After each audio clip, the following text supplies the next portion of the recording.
बिस्मिल्लाहिर्रहमानिर्रहीम। अस्सलाम वालेकुम स्टूडेंट्स। एडीबी ऑनलाइन क्लासेस के अंदर लेक्चर नंबर 10 में हमने चैप्टर नंबर 23 का जो लॉन्ग क्वेश्चन है, जो फर्स्ट लॉन्ग क्वेश्चन है, पेपर में बार बार रिपीट होता है, वो आज हम देखेंगे। Pressure of the gas. Pressure of the gas का हमने बेसिकली फार्मूला ड्राइव करना है, तो उसमें हमें ये देखना है कि प्रेशर ऑफ गैस कितने फैक्टर के ऊपर डिपेंड कर रहा है। स्टार्ट करते हैं जी। प्रेशर ऑफ द गैस, जैसे कि आपको पता है कि प्रेशर की जो डेफिनेशन है वो यहाँ मैथमेटिकली फॉर्म में भी लिखी हुई है और ये थ्योरी की फॉर्म में भी लिखी हुई है। The force exerted by the gas molecule पर यूनिट एरिया। किसी भी जगह पर फोर्स कितने एरिया पर लग रही है, इस चीज़ को हम देखने के लिए जो क्वांटिटी यूज़ करते हैं उसे प्रेशर बोलते हैं। The force exerted by the gas molecule पर unit area of the container is called pressure of the gas. यानी कि कंटेनर के अंदर हमने गैस फिल की हुई है, एक यूनिट एरिया के ऊपर कितनी फोर्स एक्सर्ट कर रहा है एक मॉलिक्यूल, उसको हम प्रेशर का नाम देते हैं। जैसे कि यहाँ पे आपको नज़र भी आ रहा है कि pressure is equal to force per unit area, force over area.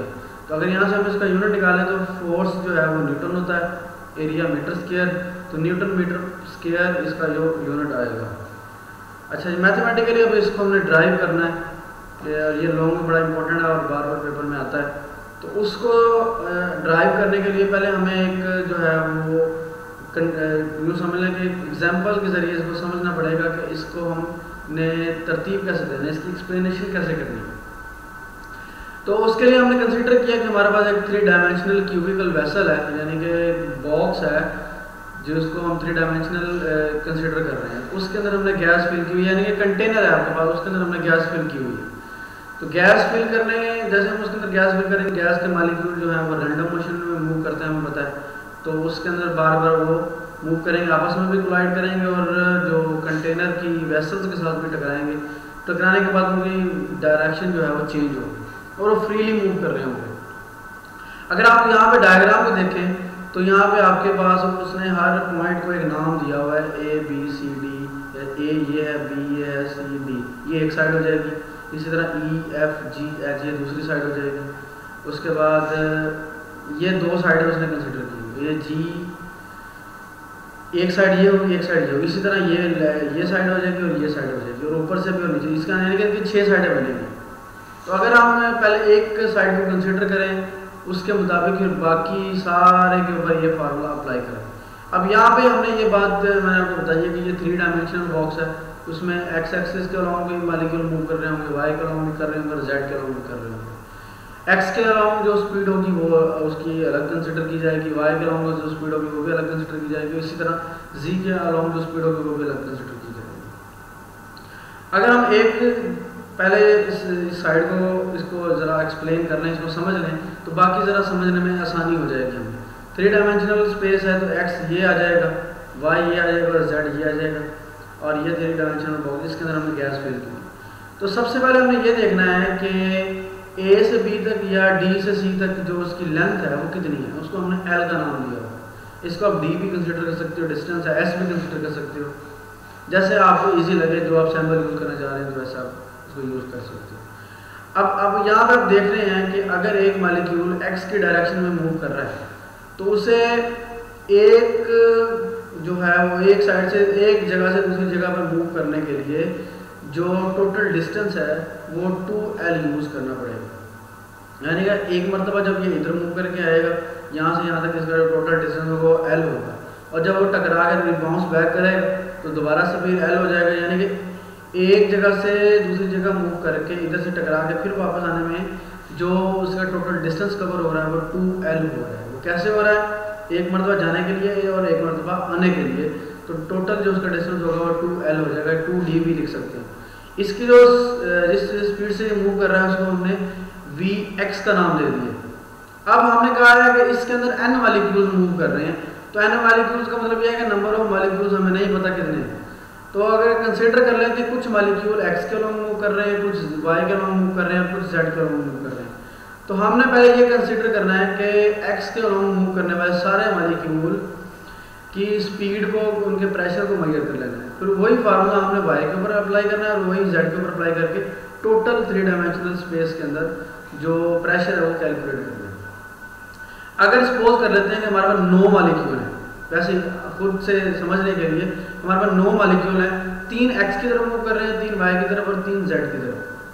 अब 3 जो x की तरफ मूव कर रहे हैं उनमें से पहले हम एक के ऊपर लगने वाला प्रेशर मेजर करेंगे, ये कैलकुलेट करेंगे। उसके बाद वही कंडीशन, वही सेम सिनेरियो हम अप्लाई करेंगे सेकंड और थर्ड के लिए।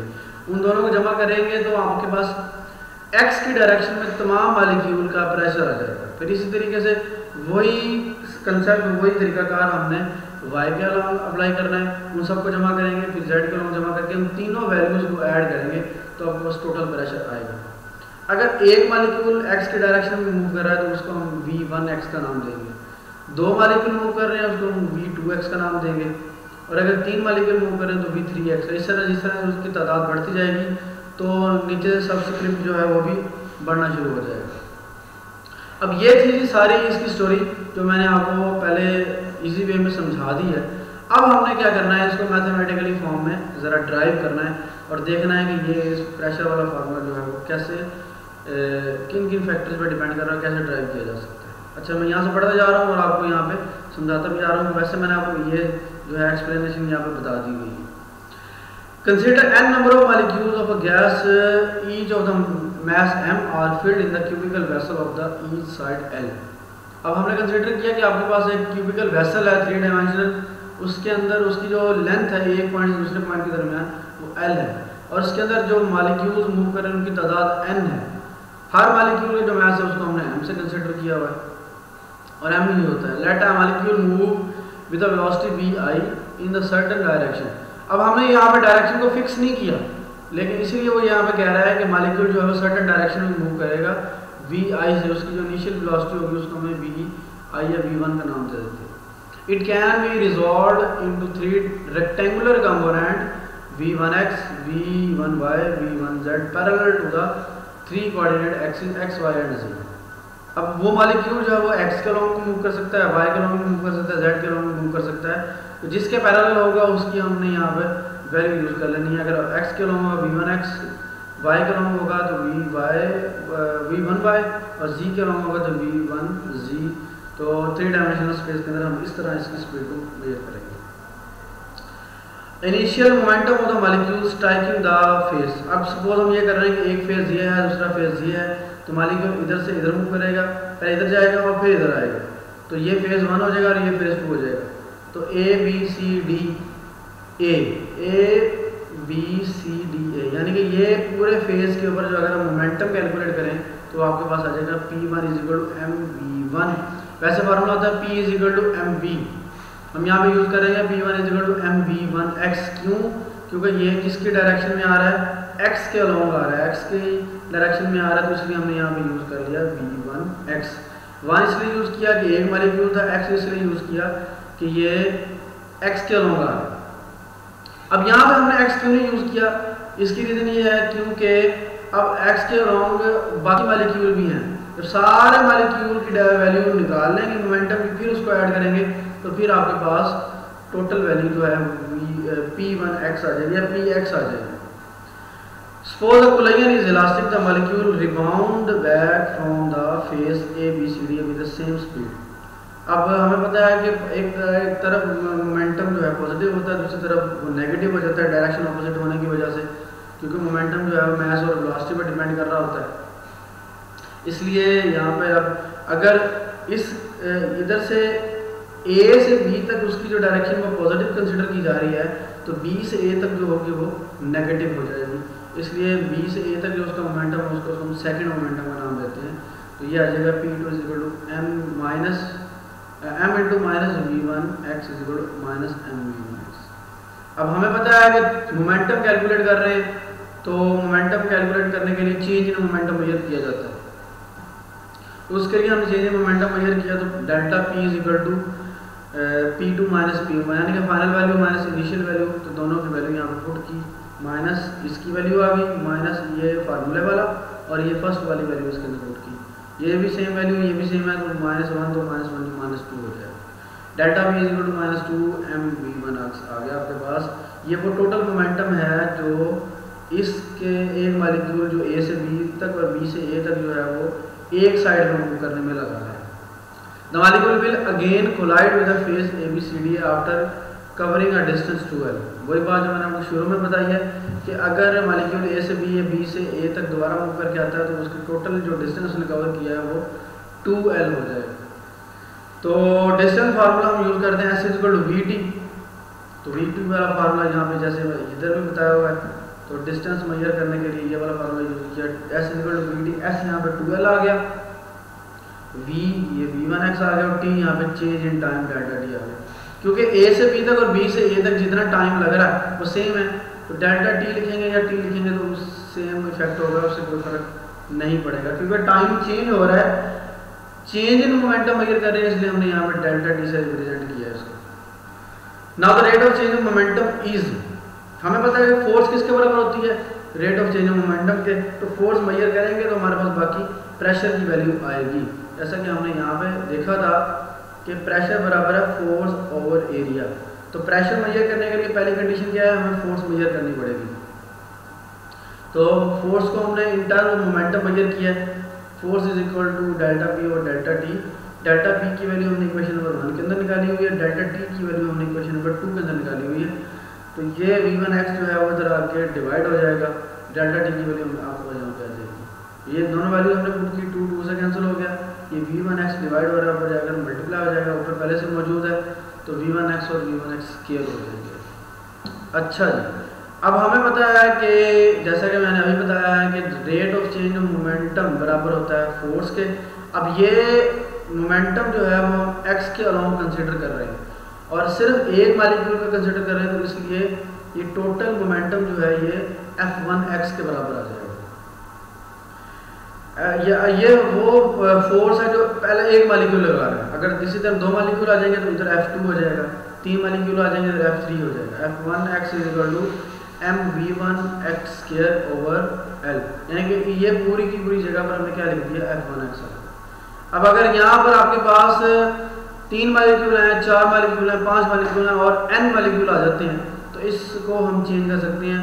अब इसमें हमें चेंज कैसे लाना पड़ेगा कि F1 की जगह पर F2 आ जाएगा, V1 की जगह पर V2 आ जाएगा, F1 की जगह पर 3 आ जाएगा, यानी कि जो भी जितने भी मॉलिक्यूल होंगे उसका नीचे से ये हमने इंडेक्स को चेंज कर देना, ये वाला और इधर से इस वेलोसिटी वाला। तो टोटल फोर्स किसके बराबर आ जाएगी, Fx = F1x + F2x F3x and so on Fnx। F1x की वैल्यू निकालिए सेम वैसे F2 की वैसे F3 की और करते करते सो ऑन Fn तक चले जाएगी। अब यहाँ पे आप देखें m/L इधर भी है, m/L इधर भी है, m/L इधर भी है, m/L इधर भी, सारी क्वांटिटीज के अंदर m/L आएगा तो उसको हम बाहर कॉमन ले लेंगे। ये बाकी आपके पास अंदर सिर्फ सम ऑफ स्पीड्स का स्क्वायर बचा है। और अब हम लगाते हैं ये पहले वाला फार्मूला, ये वाला प्रेशर = F/A। फोर्स हमने मेजर कर ली, अब हम आते हैं एरिया के ऊपर, यूनिट एरिया। एरिया बराबर होता है लेंथ मल्टीप्लाई बाय हाइट। तो यहाँ पे लेंथ भी सेम है, हाइट भी सेम है, क्यूबिकल वेसल है, तो A जो है वो L² आ जाएगा यहाँ पर। तो यहाँ पर अगर हम x के अलोंग वाला मोमेंटम मेजर करें तो आ जाएगा Px = Fx/A। Fx/A की जगह पर हमने पुट किया L² और Fx की वैल्यू हमने मेजर की हुई है इक्वेशन नंबर 5 के अंदर, वो इसके अंदर पुट कर दी। ठीक है जी। अब ये डिनोमिनेटर जो था इसकी वैल्यू हमने पुट की m/L v1 न्यूमरेटर का v1x² + v2x² + v3x² and so on vnx², इनकी वैल्यूज पुट की और ये 1/L जो है ये वाला इसको हमने सेपरेट कर लिया। अब L² और L1 जो है ये L³ हो जाएगा, m/L³ एक साइड पे हमने कर लिया, बाहर वाली क्वांटिटी फॉर v1 जो वेलोसिटी का स्क्वायर है और सम आ रहा है उसके साथ, उसको हमने एक साइड पे कर लिया। अगर आपके पास एक मॉलिक्यूल होगा तो उसका मास m होगा, और अगर आपके पास नंबर ऑफ मॉलिक्यूल्स होंगे तो उसको हमने nm से रिप्रेजेंट कर दिया। अगर आप यहाँ पर थोड़ा सा गौर करें तो ये आपके पास किसी चीज़ का फार्मूला बन रहा है, अगर थोड़ी तवज्जो दें तो ये डेंसिटी का फार्मूला बन रहा है। डेंसिटी का फार्मूला अपना पड़ा हुआ है मास पर यूनिट वॉल्यूम, तो वॉल्यूम L³ जो है वो वॉल्यूम के बराबर आ जाएगा, जैसा कि यहाँ पर एरिया जो था वो L² के बराबर था, L³ 3 डायमेंशन हो गई तो L³ जो है वॉल्यूम का बराबर आ जाएगा। और अगर हम यहाँ से ये फार्मूला यूज़ करें डेंसिटी = मास पर यूनिट वॉल्यूम, क्योंकि ये नंबर ऑफ मॉलिक्यूल्स आ गए, यहाँ पर n आ गया, इधर भी हम n यूज़ करेंगे। इसकी वैल्यूज़ को हमने यहाँ से सेपरेट करना है, एलिमिनेट करना है, अलग करना है इसको। तो अगर हम यहाँ पे देखें तो ये n एक्स्ट्रा आ रहा है, n को इधर आकर डिवाइड करवा देंगे, ml क्यूब बराबर आ गया रो ओवर n के। तो इस ml क्यूब की जगह पर क्या आ जाएगा, रो ओवर n आ जाएगा। अब n को अगर हम अंदर डिवाइड करवा दें तो ये आपके पास एक क्वांटिटी कंप्लीट हो जाएगी, जिसको हम नाम देते हैं मीन स्क्वायर वेलोसिटी।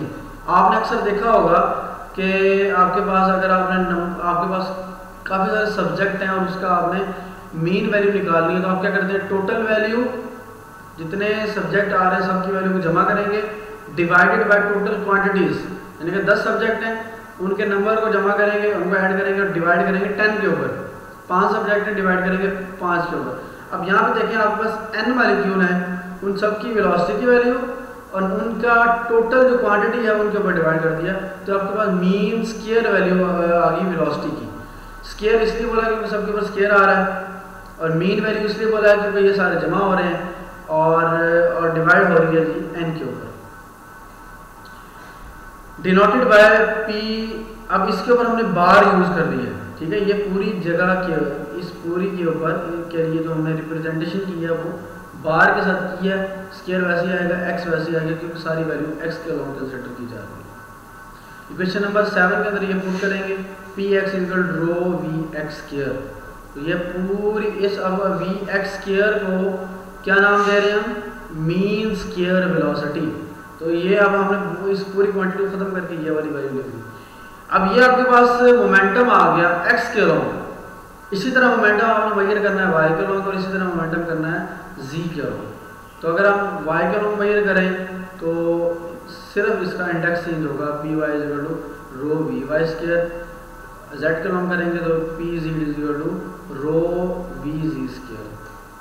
अब हमें पता है कि जितनी अब एक वेसल्स के अंदर मॉलिक्यूल मूव कर रहे हैं और जितनी उसकी वेलोसिटी x के अलाउंग है उतनी ही y के अलाउंग होगी, उतनी ही z के अलाउंग होगी।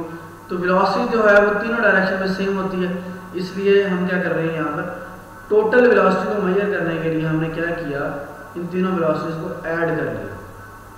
जितनी पूरे क्यूब के अंदर है x की, y की और z की, हमने क्या किया, तीनों को जमा कर दिया, vx square plus vy square plus vz square. तीनों के ऊपर बार आ रहा है, बार का मतलब है कि एवरेज वैल्यूज आ रही है इसकी।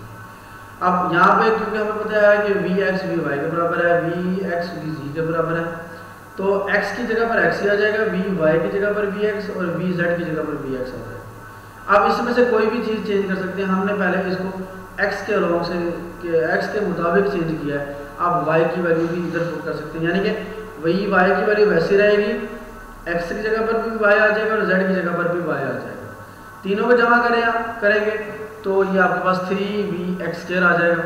हमने क्या मेजर करना था, हमने यहाँ पे देखें आप किसकी वैल्यू पुट करनी थी, vx स्क्वायर की, ठीक है जी। तो अब यहाँ पे अगर देखें तो यहाँ से हम vx स्क्वायर को अलग कर सकते हैं।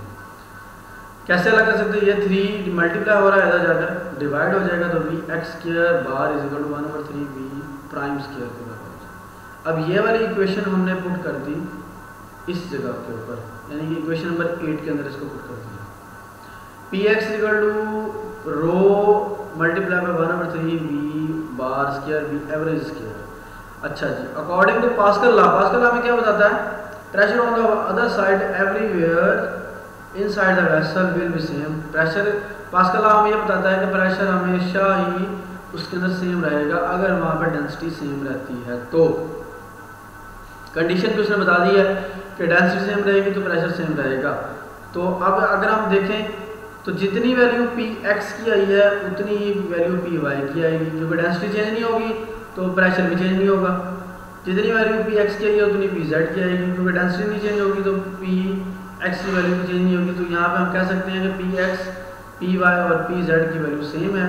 तो ये टोटल प्रेशर जो है ये इसके बराबर आ गया, P = 1/3 रो v बार स्क्वायर। और अगर हम इसको थोड़ा सा रीअरेंज दोबारा से कर लें तो अगर हम थोड़ा सा इसको देखें तो ये आपके पास वैल्यूज काइनेटिक एनर्जी की भी बन सकती है। कैसे बन सकती है, हमें पता है कि डेंसिटी किसके बराबर है, डेंसिटी का फार्मूला हमने ये पढ़ा था ये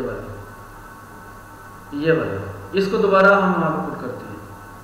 ये देखिए इस जगह पर दोबारा पुट किया mn ओवर वॉल्यूम, यहाँ पे वहाँ पे L क्यूब लिखा था, यहाँ पे वॉल्यूम आ गया। अगर आप यहाँ पे काइनेटिक एनर्जी का फार्मूला रिवाइज करें तो वहाँ पे फार्मूला आता है 1/2 mv²। तो m भी आ गया, v² भी आ गया, लेकिन 1/2 नहीं है। तो हमने 1/2 लेके आने के लिए क्या किया, 2 से मल्टीप्लाई और 2 से डिवाइड। जो डिवीजन वाली वैल्यू थी उसको हमने इसके साथ कंबाइन कर दिया, m भी इसके साथ आ गया, 1/2 भी आ गया, v² भी आ गया। बाकी जो सारी वैल्यूज बची थी कांस्टेंट उसको हमने अलग कर दिया। 2 भी कांस्टेंट है, n भी कांस्टेंट है, v भी कांस्टेंट है, 3 भी कांस्टेंट। तो ये सारी की सारी टर्म जो है ये क्या कहलाती है, कांस्टेंट टर्म्स कहलाती है। तो इसलिए हमने यहाँ इसको एक कांस्टेंट का नाम दे देंगे। तो अगर आप इसको कांस्टेंट कर देते हैं तो p = कांस्टेंट इनटू 1/2 mv²। और हमें पता है कि बराबर के साथ जब कांस्टेंट आ जाए तो फिर हम उसको क्या नाम देते हैं जी, डायरेक्टली प्रोपोर्शनल का साइन यहाँ पे यूज कर सकते हैं। तो यहाँ से एक बात हमें बात क्लियर होगी कि प्रेशर जो है वो डायरेक्टली प्रोपोर्शनल है काइनेटिक एनर्जी के। जितने भी मॉलिक्यूल वहाँ पे मूव करेंगे उनकी एवरेज काइनेटिक एनर्जी मेजर करेंगे और एवरेज ट्रांसलेशनल काइनेटिक एनर्जी जो है वो बराबर होगी प्रेशर। यानी कि प्रेशर बढ़ेगा तो काइनेटिक एनर्जी बढ़ेगी, या काइनेटिक एनर्जी बढ़ेगी तो प्रेशर ऑटोमेटिकली वहाँ पे अंदर इंक्रीज कर जाएगा। तो ये प्रेशर ऑफ द गैस का फार्मूला था। पेपर में वो इस तरह भी पूछ सकता है कि इसको चीज़ को प्रूव करें, और वो ये भी कह सकता है कि प्रूव करें कि pressure of gas directly proportional है काइनेटिक एनर्जी का। ये स्टेटमेंट भी आ सकती है, या फिर वो क्वेश्चन की स्टेटमेंट शुरू वाली ये वाली भी लिख सकता है कि explain the pressure of the gas. ये बड़ा इंपॉर्टेंट टॉपिक है, इसको आपने अच्छे तरीके से करना है। इसमें किसी भी किस्म की कन्फ्यूजन होगी या कोई बात समझ नहीं आ रही होगी तो वो आपने मुझसे पूछनी है। सबके पास आपके पास मेरा कॉन्टैक्ट नंबर है। किसी भी किस्म का कोई मसला हो, कोई फार्मूला समझ ना आ रहा हो तो आपने मुझे बताना है। इसके बाद इंशाल्लाह हम नेक्स्ट टॉपिक स्टार्ट करेंगे कि प्रेशर और टेम्परेचर कैसे चेंज होते हैं और इंटरप्रिटेशन ऑफ टेम्परेचर को हम एक्सप्लेन करेंगे। उतनी देर तक अल्लाह हाफिज़। इंशाल्लाह लेक्चर नंबर 11 के अंदर नए टॉपिक के साथ मिलते हैं। उतनी देर तक आप फर्स्ट ईयर की बुक भी पढ़ते रहिएगा, इसको भी देखते रहिएगा, और कहीं पे कोई मसला हो तो वो आपने